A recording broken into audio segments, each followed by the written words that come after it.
Auzubillahiminash-shaytanir-rajim. Bismillahir-rahmanir-rahim. Dear readers, dear students, अस्सलाम वालेकुम। जैसे कि पिछले लेक्चर के अंदर, पिछले वीडियो के अंदर हमने आपके साथ डिस्कस किया सेंट्रल मोमेंट्स को विद न्यूमेरिकल एग्जांपल और रा मोमेंट्स प्रोबेबल मीन ए से, यानी कि फ्रॉम एनी वैल्यू ए, उसको भी प्रैक्टिकल एग्जांपल के जरिए, न्यूमेरिकल एग्जांपल के जरिए हमने डिस्कस किया। अब इस लेक्चर के अंदर, इस वीडियो के अंदर हम आपके साथ डिस्कस करेंगे moments about zero, moments about origin. तो these are also called raw moments. हम इन मोमेंट्स को यूज करके, ये जो रॉ मोमेंट्स हैं about zero, about origin, then we convert these moments into central moments. हमारे पास एक एग्जांपल है, कैलकुलेट मोमेंट्स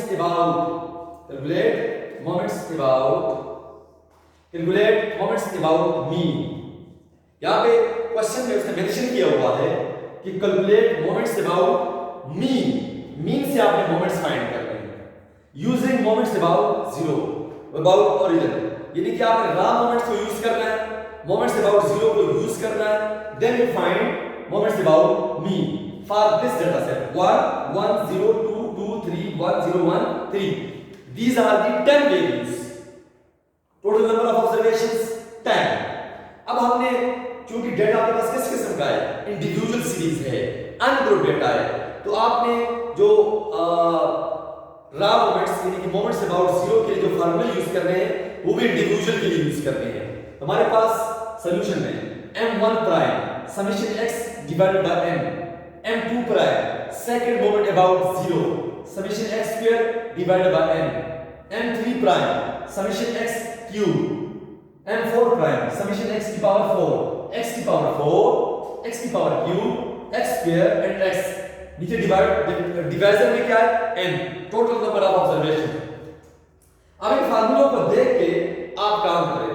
पहला कॉलम किस चीज का होगा, वेरिएबल का होगा, 1 1 0 2 2 3 1 0 1 3। these are the values of x. first of all we take the sum of x values. why? because we need for the first moment about zero, उसके लिए हमें जरूरत है। तो जब हमने इसका सम लिया तो हमारे पास कितना आया, 40। कितना आया, 40। इसको सम करने के बाद सेकंड मोमेंट अबाउट जीरो हमें चाहिए x स्क्वायर। क्या चाहिए, x स्क्वायर। तो कॉलम बनाए x स्क्वायर का, x क्यूब चाहिए, कॉलम बनाए x क्यूब का, x4 चाहिए, कॉलम बनाए x की पावर 4 का, x स्क्वायर 1 1 का स्क्वायर 1 1 का स्क्वायर 1 0 का स्क्वायर 0 2 का स्क्वायर 4 4 9 1 0 1 9। फिर वापस आए, इसके क्या चाहिए, सम चाहिए। सम आपने किया तो कितना है, 30 आया है, 30 is the sum of x square, sum of x square। अब x क्यूब, 1 का क्यूब 1 1 1 0 का क्यूब 0 2 का क्यूब 8 27 1 0 1 27। जब हमने इसको सम किया, because in formula we need summation x cube, तो we get 74। अब जी m4 प्राइम समेशन x की पावर 4, हमें क्या चाहिए, x की पावर 4, x क्या है 1 1 की power 4 1 1 0 16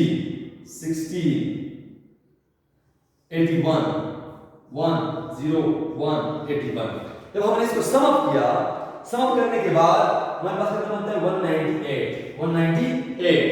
now we get summation x square, summation x cube, summation x4। n कितना है, डिवाइजर तो सेम है 10। Now divide by 10 we get the moments about zero. हमारे पास आएगा m1 prime summation x 40 by 10 1.4। The first moment about zero m2 prime summation x square divide by n, क्या होगा, summation x square की जगह 30 divide by 10, कितना आएगा 3 is the second moment about zero, m3 prime summation x cube 74 divided by 10 7.4 is the third moment about zero, m4 prime summation x की power 4 198 by 10 19.8 19.8 is the fourth moment about zero, fourth moment about origin. Okay, now we use these moments 1 2 3 and 4 and find the central moments using the relationship between these two हमारे पास जो relationship है वो क्या है आपके पास? अच्छा जी, पहला क्या है? पहला m1 प्राइम बराबर है 0. The first moment about mean is equal to 0. We get, now we use these moments and get the central moments using the relationship. अब हमारे पास क्या है? m2 prime m1 prime. m2 prime कितना है भाई? 3 minus m1 prime का square. m1 prime कितना है? 1.4 का स्क्वायर. जब हमने कैलकुलेटर हाथ में लिया और जमा तफरीक करने के बाद, स्क्वायर करने के बाद हमारे पास जो आंसर आएगा वो क्या आएगा? 1.04 is the second moment about mean. m3 बराबर है m3 prime minus 4 m1 prime m2 prime m3 prime m2 prime plus 2 m1 prime का क्यूब. अब आप क्या करोगे? m3 की प्राइम की जगह 7.4 माइनस, यानी कि यहां पे इनकी जगह पे वैल्यूज पुट करेंगे. क्या पुट करेंगे? 7.4 माइनस 4 जब m1 प्राइम 1.4 जब m2 prime 3 plus 2 m1 prime 1.4 का क्यूब. जब कैलकुलेटर हाथ में लिया, प्लस माइनस करने के बाद, जमा तफरीक करने के बाद आपके पास आता है 0.288. ये आपके पास the second moment about me using this relationship. Second moment about me using this relationship. Third moment about me using this relationship. अब हमारे पास m4 बराबर है m4 prime minus 4 m1 prime m3 prime plus 6 m1 prime का square m2 prime minus 3 m1 prime के power 4. अब इनके अंदर values put करें. m4 प्राइम कितना है बेटा? 19.8 माइनस 4 जब m1 प्राइम कितना है? 1.4. m3 प्राइम कितना है? 7.4 प्लस 6 m1 प्राइम कितना है? 1.4 का स्क्वायर और m2 प्राइम कितना है? 3 और माइनस 3 m1 प्राइम कितना है? 1.4 की पावर 4. अब कैलकुलेटर हाथ में लिया, जमा तफरीक करने के बाद, ज़रब देने के बाद, मल्टीप्लिकेशन करने के बाद आपके पास आता है m4 कितना आता है? 2.12 is the fourth moment about me, third moment about me, second moment about me, first moment about me using the relationships. Now यहाँ पे हम ये बात आगाज कर चुके हैं. ये हमारे पास एक रिजल्ट आ गया कि हम रा मोमेंट्स को यूज करके सेंट्रल मोमेंट निकाल सकते हैं. तो याद रखिएगा कि जब भी आगे हम जब स्क्यूनेस के बारे में डिस्कस करेंगे, प्रोटोसिस के बारे में डिस्कस करेंगे, तो उनके अंदर जो यूज होते हैं मोमेंट्स अबाउट मीन यूज होते हैं. याद रखिएगा, अगर हमें क्वेश्चंस के अंदर रा मोमेंट्स गिवन हो तो पहला काम क्या करना है आपने? पहले आपने उनको कन्वर्ट करना है सेंट्रल मोमेंट्स में. Then we find next calculations, next जो हमें चाहिए होगा, जिस पर्पस के लिए हमने कैलकुलेट किए होंगे. लेकिन यूज कौन से होंगे आपके पास डिस्ट्रीब्यूशन के अंदर? वो होंगे सेंट्रल मोमेंट्स. क्या होंगे? Central moments. ये दो असाइनमेंट्स हैं for any value a, provisional mean a. पहली असाइनमेंट है कैलकुलेट मोमेंट्स अबाउट x2 या प्रोविजनल मीन 2, x3 या प्रोविजनल मीन 3. ये गिवन होगा क्वेश्चन के अंदर कि ये वैल्यू है, इसके लिए आप मोमेंट्स फाइंड करें. तो इनके लिए जब इसके लिए इस किस्म के मोमेंट्स को क्या कहते हैं? रा moments. Moments about any value a. इसको a बराबर 3 भी कह सकते हैं, प्रोविजनल मीन भी कहते हैं इसको. तो रा मोमेंट्स भी कहते हैं. x and f. इसके लिए क्या करेंगे आप? कुछ भी नहीं, कोई कैलकुलेशन नहीं. हमें एक गिवन है तो हमारे पास जो टेबल बनेगा वो क्या बनेगा? हमारे पास x माइनस a का टेबल बनेगा. यानी कि या x माइनस a को हम ले लेंगे d. क्या ले लेंगे? d ले लेंगे. यानी कि हमारे पास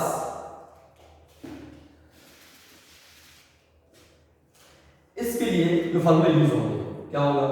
m1 prime summation f x minus a divide by n. इसको शॉर्ट कर लिख सकते हैं summation f summation F D बराबर है डी एन x माइनस ए की जगह आपने क्या लिखा डी लिखा m2 prime summation F D का स्क्वायर कर लें। अच्छा जी m3 prime summation F D की पावर क्यूब कर दें divide by n m4 prime summation F D की पावर 4 कर दें डिवाइड बाय n n क्या होगा यहाँ पे टोटल फ्रीक्वेंसी होगी समेशन एफ n बराबर है समेशन एफ। अब इसके लिए जो काम करना है आपने सबसे पहला काम क्या करना है x minus A D find करना है, यानी कि आपके पास x आएगा f आएगा फिर आपके पास d आएगा फिर f d आएगा फिर d स्क्वायर आएगा फिर f d स्क्वायर आएगा फिर d क्यूब आएगा फिर f d क्यूब आएगा फिर d 4 आएगा f d 4 आएगा फिर उनके सम आएंगे। आपके पास फ्रीक्वेंसी के साथ जब मल्टीप्लाई कर देंगे तो उनका सम लेंगे, सम लेने के बाद उनको फार्मूलों के अंदर पुट करेंगे, फार्मूलों के अंदर पुट करेंगे, पुट करने के बाद डिवाइड करेंगे मल्टीप्लाई करेंगे जो भी करना होगा। उसके बाद आंसर आएंगे the first moment about any value a, second moment about probable mean a, third moment about probable mean या any point any value a, fourth moment about probable mean या एनी वैल्यू या any point a। अच्छा इनको use करके आप central moment find कर सकते हैं। अब assignment number 2 calculate moments about x = 12। अब यहां पे आपके पास कंटिन्यूअस सीरीज है, ये डेटा दिया हुआ है, ये आपके पास प्रोबेबिलिटी मीन क्या दिया हुआ है 12, a की वैल्यू क्या है 12 x 12। याद रखिएगा ये जो प्रोबेबिलिटी मीन होगा a होगा ये डेटा सेट के अंदर से होगा, x की वैल्यूज में से होगा, वेरिएबल में से होगा। तो इसमें और उसमें एक ही चीज का फर्क है वो है मिड वैल्यूज का। क्या है x बराबर है मिड वैल्यूज। आपने यहां पे मिड वैल्यूज फाइंड करनी है, बाकी सारी कैलकुलेशंस वैसे ही हैं। आपने क्या करना है आपने x को फाइंड करना है, x क्या होगा इसके अंदर मिड वैल्यूज होगा और उन मिड वैल्यूज के अंदर 12 होगा, 12 लाजमी होगा। तो अगला फ्रीक्वेंसी फिर उसी तरह d फिर fd फिर d स्क्वायर फिर fd स्क्वायर। d क्या है डेविएशंस है, deviations from any value a, any point a from probable mean a, mean नहीं है। तो यहां पे भी आप moments about any value a को प्रोबेबल रॉ मोमेंट्स को यूज कर सकते हैं किसके लिए सेंट्रल मोमेंट्स के लिए। तो यहां पे इन दोनों में सिर्फ एक ही चीज का फर्क है वो है मिड वैल्यूज। इसके अंदर आप मिड वैल्यूज फाइंड करेंगे which are denoted by x which are denoted by m, मतलब आपकी मर्जी है जिसके साथ आप लिखें x लिखें m लिखें, लेकिन 12 उसके अंदर लाजमी होगा। फिर आपने डेविएशन लेनी है फ्रीक्वेंसी के साथ, डेविएशन को किसके साथ डिनोट करना है d के साथ, फिर f के साथ मल्टीप्लाई करना है, डेविएशंस का स्क्वायर फिर f के साथ मल्टीप्लाई करना है, डेविएशन का क्यूब फिर f के साथ मल्टीप्लाई करना है, डेविएशन के 4th पावर फिर f के साथ मल्टीप्लाई करना है, फिर इनका सम लेना है। चार आपके पास सम आएंगे 1 2 3 एंड 4 सम आएंगे नोमिनेटर के अंदर, नोमिनेटर्स के अंदर 4 सम आएंगे, यानी कि हर एक को आपने सम करना है। और नीचे n क्या होगा n होगा summation f which are same for all the values, जो सेम होगा फिक्स होगा वो यहां से आएगा आपके पास। इस फ्रीक्वेंसी को आप ऐड करें, इस फ्रीक्वेंसी को आप ऐड करें, we get the total number of observations, we get the total number of observations. अच्छा ये तो आपके पास हो गए moments about origin, moments about origin. अब हम एक चीज डिस्कस करने जा रहे हैं, वो क्या है आपके पास। सो यहां पे हम इसको डिस्कस करता हूं, लेकिन डिटेल के साथ आगे इंशाल्लाह डिस्कस करूंगा। वो उस टॉपिक का नाम क्या है, वो है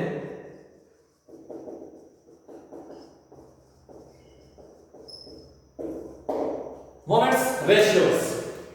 अब हमारे पास इनको मोमेंट्स रेशियोज क्यों कहते हैं, क्योंकि हमारे पास मोमेंट्स सेंट्रल मोमेंट्स, याद रखिएगा इन रेशियोज के अंदर हम इनको मोमेंट्स रेशियोज क्यों कहते हैं, क्योंकि नोमिनेटर्स के अंदर और डिनोमिनेटर्स के अंदर हमारे पास मोमेंट्स ही यूज होते हैं, सेंट्रल मोमेंट्स यूज होते हैं। कौन से सेंट्रल, यानी कि mu2 mu3 mu4 या m2 m3 m4, these are the central moments which are very important for these ratios, and we use these moments to make the moments ratios।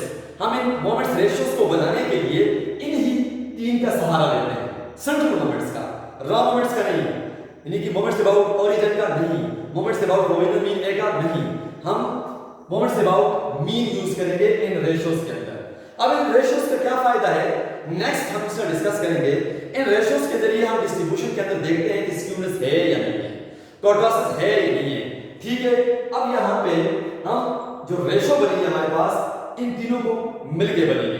दो किस्म के रेशोस बनेंगे हमारे पास, विच आर डिनोटेड बाय, ये क्या है population case, ये क्या है sample case. Second moment about me, third central moment, fourth central moment, sample case, population case. Okay, ये अब रेशियोस क्या हैं, पहले हम डिस्कस करते हैं रेशियोस को फॉर पॉपुलेशन केस। बीटा 1, इसको क्या प्रोनाउंस करते हैं, beta. Beta is the Greek alphabet, beta is the Greek alphabet which beta 1 pronounce as beta. Beta 1 बराबर है म्यू 3 का स्क्वायर म्यू 2 का क्यूब। इन दोनों को मिलाने के बाद जो रेशो बनेगी का beta 1 used to find the skewness in the distribution में जो स्क्यूनेस आएगी, सिमेट्रिकल है या नहीं है, स्क्यूड है, कौन सा स्क्यूड है, इसको यूज करके हम फाइंड कर सकते हैं। ठीक है, this is the first ratio between third moment, central moment and second central moment. Mu 3 का स्क्वायर म्यू 2 का cube, beta 1 for population case. इसको अगर हम सैंपल केस के अंदर ले लें तो क्या लिखेंगे, b1 बराबर है m3 का स्क्वायर m2 का क्यूब। अब चलिए नेक्स्ट हमारे पास है beta 2 mu 4 divide by mu 2 का square, mu 4 divide by mu 2 का स्क्वायर, म्यू 2 का स्क्वायर। अच्छा जी, ये हमारे पास है second ratio which the ratio of fourth central moment and second central moment, mu 4 divided by mu 2 का स्क्वायर। इसको अगर सैंपल केस के अंदर ले जाएं तो b2 बराबर है m4 डिवाइडेड बाय m2 का स्क्वायर। ओके, तो these are the ratios which are used to describe a distribution completely, यानी कि स्क्यूनेस के लिए यूज होता है और ये कर्टोसिस के लिए यूज होता है। What is skewness, what is kurtosis, ये नेक्स्ट टॉपिक्स हैं, लेकिन यहाँ पे मैंने आपके सामने थोड़ा सा वाज़ेह किया moments ratios because we use the moment central moments in these ratios, beta 1 या इसको b1, beta 2 या b2 for sample population and population। okay, kurtosis and skewness. अच्छा, याद रखिएगा अगर हमें रॉ मोमेंट्स गिवन है तो पहले इनको कन्वर्ट करना लाजमी है। यानी कि अगर हमें गिवन है m2 prime m1 prime m2 prime m3 prime m4 prime, these are the raw moments, इनको आपने कन्वर्ट करना है m1 m2 m3 m4 central moments के अंदर, तब जाके आप ये फाइंड करने आपने। अच्छा जी, इसको ये रेशियो किसने की बनाए थे, Karl Pearson, professor Karl Pearson ये रेशियो को डिस्कस किया था। उसने इनको रीडिफाइन भी किया। व्हाई कि mathematical Karl redefined these ratios because of mathematical flaws कि आपके पास इनको रीडिफाइन करने के बाद उसने क्या किया कि रीडिफाइन करने के बाद मैथमेटिकल फ्लॉज को खत्म करने के लिए, यानी कि which is independent from origin and scale of measurement, उसने क्या इसको रीडिफाइन करने के बाद क्या बनाया। अच्छा जी, उसने क्या किया कि b1 पे उसने इसका क्या लिया, रूट लिया। उसने क्या लिया, उसने gamma 1 is the Greek alphabet represented by gamma 1 बराबर है, उसने लिखा m3 का स्क्वायर m2 का क्यूब अंडर द रूट।